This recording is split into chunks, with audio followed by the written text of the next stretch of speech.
Hello guys, Matthew here and welcome back again to the Tech YouTube channel. Oh no, it's another water cooler review. Yeah, I know, but bear with me just this time and I promise I won't do another water cooler for at least 2 weeks. I wouldn't be doing it if this weren't a brand new model and series from Antec, and it is, and it goes by the name of H600 Pro. This is their affordable take on a 120mm water cooling AIO, which will try to find its place on the now already overwhelming market. The product box isn't any different from before in comparison to older cooler H2O models. On the front you can see a picture of the CPU block and the pump, and in the right bottom corner a list of the supported socket for it. Going to the side of the box you can see a list of your usual specifications for the cooler and package details, while on the back we have a very detailed technical overview for practically each component that make out this model, like for example specific technical information about the water block or impeller. Opening up the box, here we have that single 120mm fan,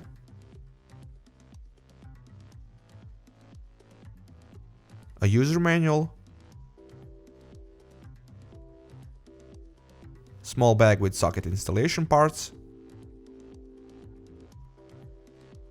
and of course, last but not the least, the cooler itself.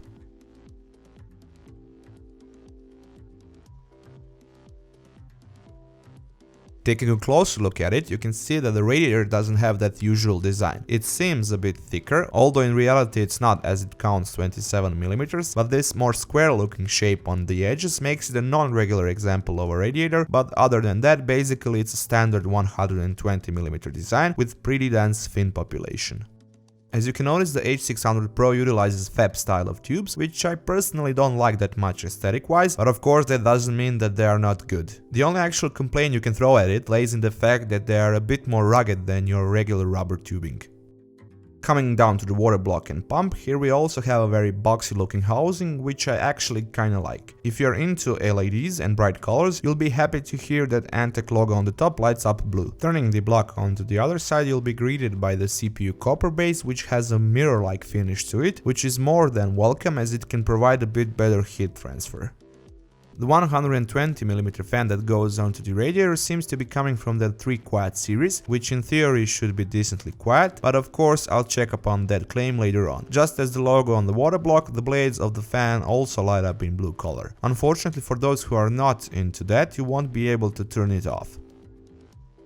Although we used X99 motherboard and an Intel Core i7-5960X for our test configuration, the socket installation wasn't that easy as it usually is with that platform. The holding bracket isn't fixed into position on the water block, so it wobbles around while you try to screw everything in, while the screws themselves have a spring and they don't have any guiding rail, so you have to hold everything down firmly and carefully aim the socket threads while screwing them in, which is kinda clumsy to say at least.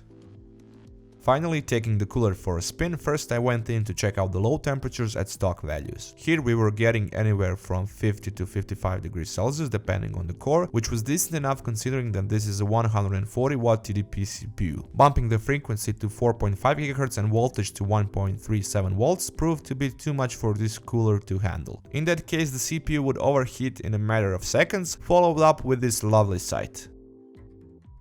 In my experience, the 120mm radiator models proved to be just too small for this 8-core beast, as the whole AIO system heats up pretty fast. Since 4.4 GHz doesn't require that much voltage, we did some testing on that frequency with it being at 1.31 volts. With those settings we were getting much lower temperatures, anywhere from 70 to 80 degrees Celsius, with just a slight CPU throttling when 1 or 2 core peaked above that, but stable nonetheless.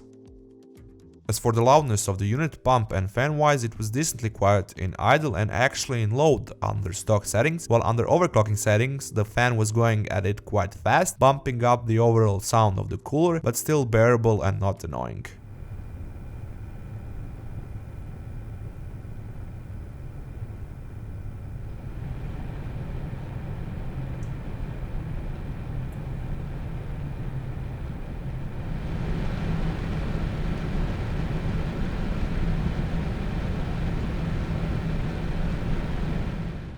Thank you guys once again for checking out our unboxing and review of the Antec H600 Pro closed-loop CPU water cooling solution. Feel free to give us a thumbs up if you liked this video, leave a comment down below if you have any questions about the product, and of course, if you would like to see more content like this, you can subscribe to our TechTech YouTube channel, or you can just check out our other videos from before.